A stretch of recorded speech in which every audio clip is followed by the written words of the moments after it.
कांग्रेस को लेकर जो हवा में ये है सर, आपको क्या लग रहा है सर, इस मरतबा क्या होने वाला है सर? बदलाव इस समय पूरे कर्नाटक में बदलाव की हवा बह रही है। जी सर। ये साफ है कि सर के बाल से पांव के नाखून तक भ्रष्टाचार में डूबी बोम्मई सरकार और भारतीय जनता पार्टी ने कर्नाटक की रियासत को दोनों हाथों से लूटा है।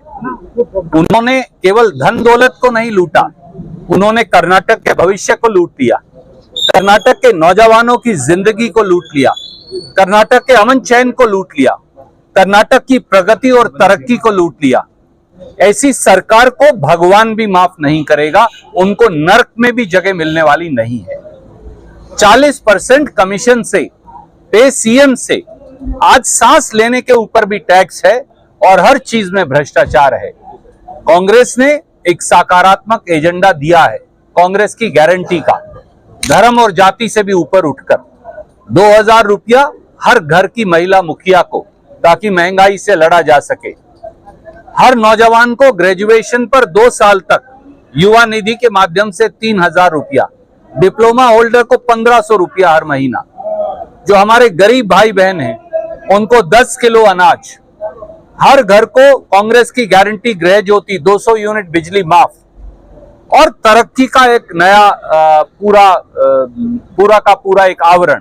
तो आप ये देखेंगे कि ये कांग्रेस है जो एक सकारात्मक एजेंडा पर चली है। भारतीय जनता पार्टी के पास अब कुछ नहीं है तो वो सब जातियों को बरगला रहे हैं। 3 बार आरक्षण बदल दिया। हर रोज सुबह बिस्तर से बसवराज बोम्मई उठते हैं, उन्हें आकाशवाणी होती है, वो आरक्षण बदल देते हैं।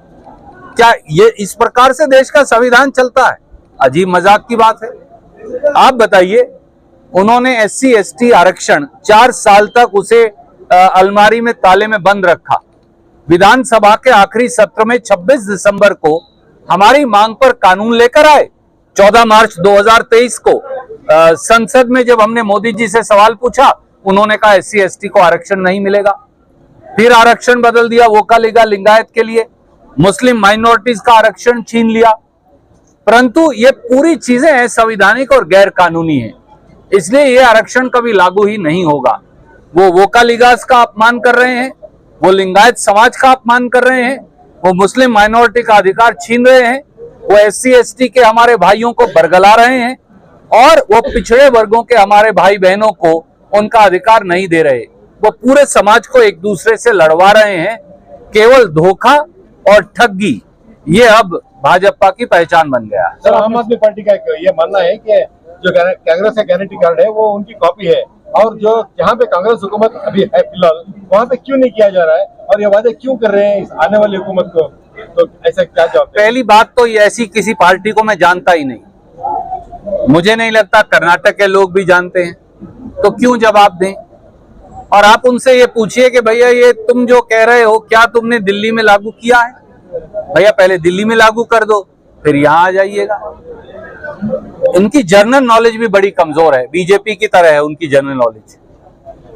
क्या वो ये नहीं जानते कि हमारी जो सरकार है राजस्थान में, हमारी जो सरकार है छत्तीसगढ़ में, हमारी जो सरकार है हिमाचल में, उसने इस तरह की कई गारंटियां लागू की हैं। और मैं बार बार कहता हूं, कर्नाटक की कांग्रेस की 4 गारंटी हर सरकार को, वो किसी पार्टी की भी हो, उसे लागू करना पड़ेगा, क्योंकि सरकारें लोगों के लिए हैं, लोग सरकारों के लिए नहीं, ये हम मानते हैं। सर, तो आने वाले 2024 में जिस तरह राहुल गांधी जी ने भारत जोड़ो यात्रा को लेकर एक मुहिम शुरू की थी, वो कितनी ताकतवर बनी सारे कांग्रेस के लिए?